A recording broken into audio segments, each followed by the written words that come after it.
দেখেন এর নাম বিদেশ, দেখেছেন? ওরা সারা রাত আলো জ্বলে রাস্তায়, এখন রাত কি দিন বোঝা যাচ্ছে না। রাতের আলোয়, লাইটের আলোয় দেখে কি জ্বলজ্বল করতেছে। আর বাংলাদেশে যেখানে সেখানে অন্ধকার। আমি গ্রামের ভিতর থাকি, তারপরও দেখেন কি অবস্থা।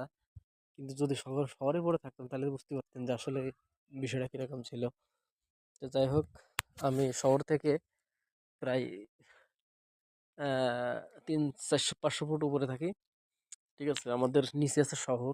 ওই রাস্তার ওই সাইডে গেলে দেখা যাবে নিচে আছে শহর। আমরা যে উপরে উপরে থাকি, আমরা পাহাড়ের পরে।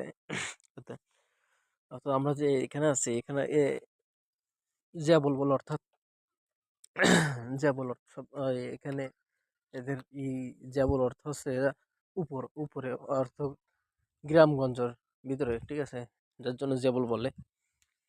তো যাই হোক, আপনারা সবাই ভালো থাকবেন, আমার জন্য দোয়া করবেন। এই প্রবাসের জন্য আল্লাহ পাক সুস্থ রাখে, সুস্থ সহি সালামতে যেন আমার আপনজনদের কাছে আমি ফিরে যেতে পারি। আপনারা সকলে দোয়া করবেন। আসসালামু আলাইকুম রহমতুল্লাহি বারাকাতুহু।